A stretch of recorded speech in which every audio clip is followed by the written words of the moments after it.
अगर आप चाहते हैं कि भारत की तारीख में आपका नाम जिंदा रहे तो एक ही वक्त में इस्लामाबाद, कोहटा, लाहौर और कराची पर एटम बम गिरा कर इन्हें राख का ढेर बना दें। दोस्तों, अगर अभी तक आपने मेरा YouTube चैनल सब्सक्राइब नहीं किया तो प्लीज़ मेरे चैनल को ज़रूर सब्सक्राइब करें और सब्सक्रिप्शन के साथ साथ बेल आइकॉन पर भी प्रेस कर दें। मुझे आपके तावन का बहुत शिद्दत से इंतज़ार है। प्लीज़ मेरी वीडियो को एंड तक देखा करें और अपने दोस्तों के साथ ज़रूर शेयर किया करें और साथ साथ मेरी वीडियो को लाइक भी करें और कमेंट भी करते रहा करें ताकि हमारी बातचीत होती रहे। तो आइए कहानी को शुरू करते हैं। इसके बाद पाकिस्तान इस काबिल नहीं रहेगा कि आप हमारा एटम बम गिरा सके। अगर इसने मरते मरते दिल्ली और बम्बई पर एटम बम गिरा भी दिया तो ज्यादा से ज्यादा 2 शहरों में 12-14 लाख आदमी मरेंगे। इतनी कुर्बानी देकर अगर सारा पाकिस्तान भारत को मिलता है, सारा बांग्लादेश भारत को मिल जाता है तो ये महंगा सौदा नहीं है। 12-14 लाख लोगों को आज नहीं तो कल मरना ही है। राम प्रसाद ने गुप्ता जी को पटरी पर लाते हुए कहा, लेकिन मेरा नहीं ख्याल कि जनता पार्टी के लीडर ऐसा खतरनाक कदम उठाएंगे। मैं तो कहता हूँ कि हमें एटम बम ना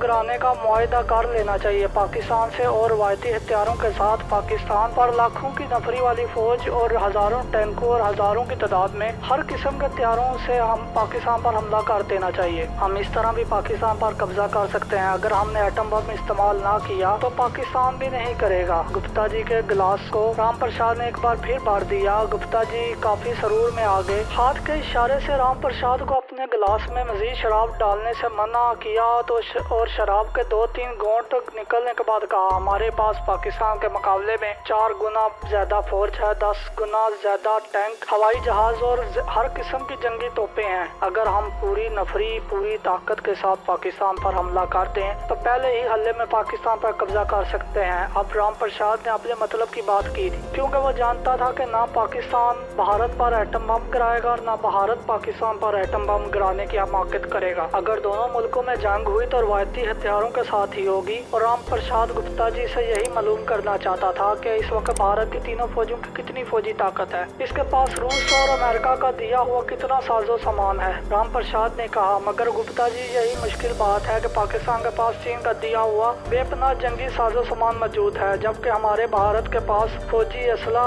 और भारत और हथियारों की एक महसूस मकदार ही है। यहाँ गुप्ता जी के मुंह से वो बात निकल गई जिसके लिए राम प्रसाद ने सारे ड्रामा रचाया था। गुप्ता जी कहने लगे, राम प्रसाद तुम नहीं जानते, मैं जानता हूँ। तुम सिर्फ देशभगत हो, मैं देशभगत भी हूँ और मिनिस्ट्री ऑफ वारफेयर का जिम्मेदार अफसर भी हूँ। जो कुछ मैं जानता हूँ तुम नहीं जानते। हमारे पास इस वक्त इतनी फौजी ताकत है कि दुनिया में कोई मुल्क हमारा मुकाबला नहीं कर सकता। अगर हम चाहें तो एक ही हिल्ले में नेपाल, बांग्लादेश, भूटान, संगम और पाकिस्तान पर कब्जा कर सकते हैं। राम प्रसाद ने गुप्ता की जुबान से मजीद बातें उगलवाने के लिए इन्हें दारू देते हुए कहा, ताव देते हुए कहा, गुप्ता जी मुझे तो कभी कभी इस ख्याल से डर आने लगता है कि कहीं हमारी भारतीय सरकार हमें फौजी बढ़तरी के बारे में अंधेरे में तो नहीं रख रही, क्योंकि मैंने सुना है कि भारतीय के पाकिस्तान रवायती हथियारों में भी हमसे 10 कदम आगे निकल चुका है और इसने मुसलमान मुल्कों, खास तौर पर मुसलमान ममालिक, अरब ममालिकों की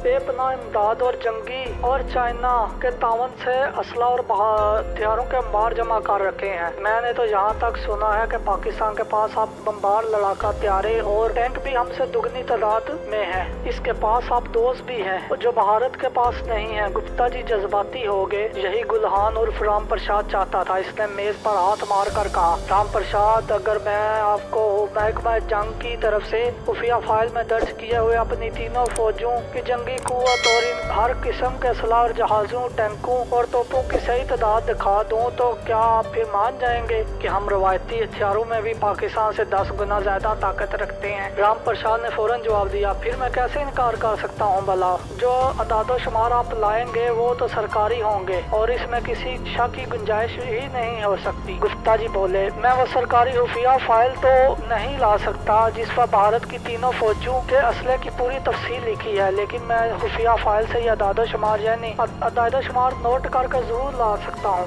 राम प्रसाद यानी हमारे गुलहान ने फौरन कहा, अगर आप मुझे सही अदादो शुमार दिखाएंगे तो मेरी तसल्ली हो जाएगी और मैं आपको ब्लैक स्कॉच विक्सी की 2 बोतलें खास तौर पर पेश करूंगा। शराब ने बड़े बड़ों को जमीन पर उल्टाया है। गुप्ता जी भी अपनी शराब की कमजोरी के हाथों मारे गए। ब्लैक लेबल स्कॉच विक्सी काफी महंगी विस्की होती है और भारत के बड़े बड़े अफसर भी इसे खरीदने से ग्रेज करते थे। इनकी यही कोशिश होती थी कि ये विस्की इन्हें तोहफे के तौर पर ही मिल जाए। गुप्ता जी ने ब्लैक स्कॉच विक्सी की बोतलों का सुना तो बोले, राम प्रसाद बस मैं कल इसी वक्त आऊंगा। तुम ब्लैक लेबल की 2 बोतलें मंगवार कर रखना, मैं सारे फौजी आदादोशुमार नोट कर लेता आऊंगा। तुम्हें बताऊंगा तो तुम खुश हो जाओगे। इसके बाद उन्होंने खाना खाया। राम प्रसाद ने ब्लैक लेबल विस्की बोतल में जितनी बच गई थी वो भी इसे दे दी। गुप्ता जी काफी सुरूर में थे। राम प्रसाद खुद टैक्सी में इन्हें इनका घर छोड़ कर आया। राम प्रसाद ने बामुश्किल विस्की का एक पैक पिया था। इसे कोई नशा वगैरह नहीं था। रात को इसने इमरान के कमरे में आकर कहा, मुझे उम्मीद है कि मैं इतने बड़े पहलवान गुप्ता जी को इतनी जल्दी चारों शाने चत गिरा दूंगा। इमरान ने कहा, आप जिस हिकमत अमली से काम ले रहे हैं, गुप्ता जी ने तो आपके चाल में फंसना ही था। गुलहान उर्फ राम प्रसाद ने कहा, इस कामयाबी में मेरी हिकमत अमली का इतना दाल नहीं जितना शराब का दाल है। मैं समझता हूँ कि गुप्ता जी को इनकी शराब की कमजोरी ने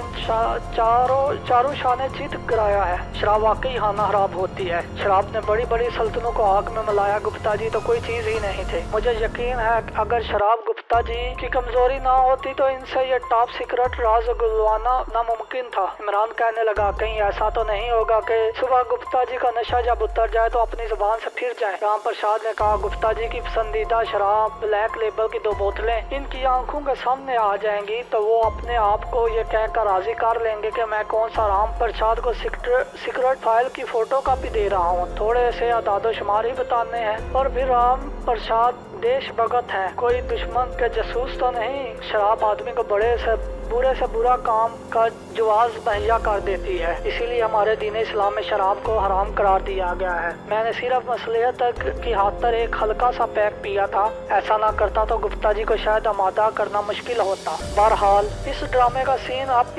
का ड्रॉप सीन बल्कि क्लाइमैक्स का सीन यानी यही इसी कमरे में खेला जाएगा। इमरान बोला, गुप्ता जी भारत की तीनों फौजों के जंगी साजो सामान की जो फहरिस्त नोट करके लाएंगे वो हम कैसे हासिल करेंगे। गुप्ता जी तो हरगिज हमें इसकी कॉपी नहीं करने देंगे। अगर हमने इस हवाइश का इजहार किया तो हो सकता है इन्हें शक पड़ जाए। क्या मतादो शुमार की फोटो कॉपी क्यों मांगने हैं? राम प्रसाद ने कहा, इसका हल भी मैंने तलाश कर लिया है। मेरे पास एक माचिस की डिबिया से भी छोटे साइज का बड़ा ताकतवर टेप रिकॉर्ड है। ये टेप रिकॉर्ड दूर की आवाजें भी बड़ी आसानी से रिकॉर्ड कर सकता है। मैं ये टेप रिकॉर्ड जहाँ गुप्ता जी को बिठाना है इस मेज के नीचे लगा दूंगा और गुप्ता जी से कहूंगा कि वो दादा शुमार बोल का मुझे सुना दे। बहाना ये बनाऊंगा कि मेरी करीब की नजर कमजोर हो गया, मैं पढ़ नहीं सकता। यूँ जब गुप्ता जी असले की फरिश्त पढ़ कर सुनाएंगे तो इनकी आवाज टेप रिकॉर्ड पर टेप हो जाएगी। बाद में हम टेप रिकॉर्ड से इनकी आवाज की मदद से तमाम के तमाम आदादो शुमार कॉपी पर नोट कर लेंगे। क्या ख्याल है? स्कीम अच्छी है,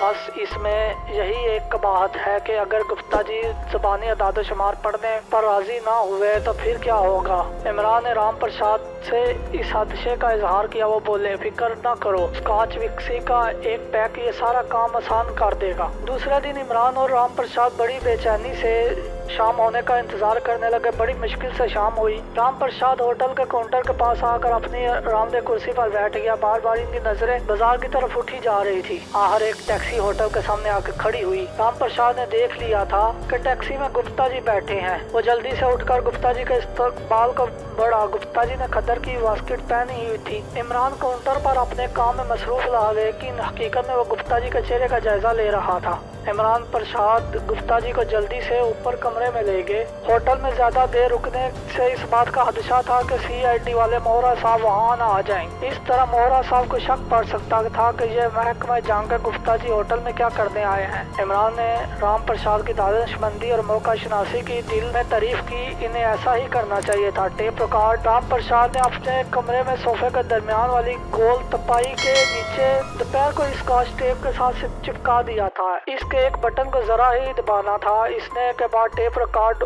ऑन हो जाना था। और इनकी गुफ्तगू रिकॉर्ड करने लग जाता। अपने कमरे में जाने के थोड़ी देर बाद ही इंटरकॉम पर राम प्रसाद ने इमरान को हिदायत की कि स्टोर वाली अलमारी से ब्लैक लेबल की तीनों बोतलें निकाल कर ऊपर ले आए। वो बोतलें राम प्रसाद ने गुप्ता जी को साथ देने के लिए मंगवा रखी थी और एक बोतल वहाँ बैठ कर पीने के लिए रखी थी।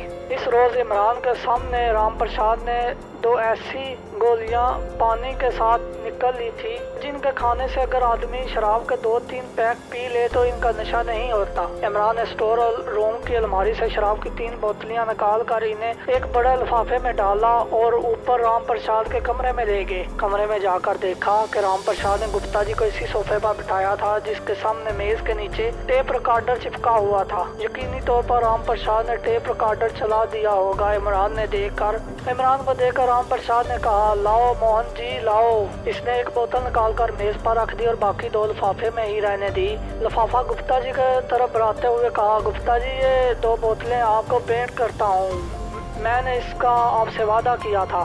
गुप्ता जी ने भी विस्की पीनी शुरू नहीं की थी इसलिए वो ज्यादा नहीं बो रहे थे। उन्होंने शराब की बोतलों वाला लिफाफा लेकर अपने करीब ही रख लिया और बोले, मैंने भी अपना वादा पूरा कर दिया। इन तीनों फौज के जंगी साजो सामान की पूरी फहरिस्त नोट करके ले आया हूँ। इससे आपको अंदाजा हो जाएगा रवायती असला और रवायती फौजी जंगी साजो सामान में भारत कितना ताकतवर मुल्क है और दुनिया की कोई ताकत इसे रवायती मैदान जंग में भी शिकस्त नहीं दे सकती।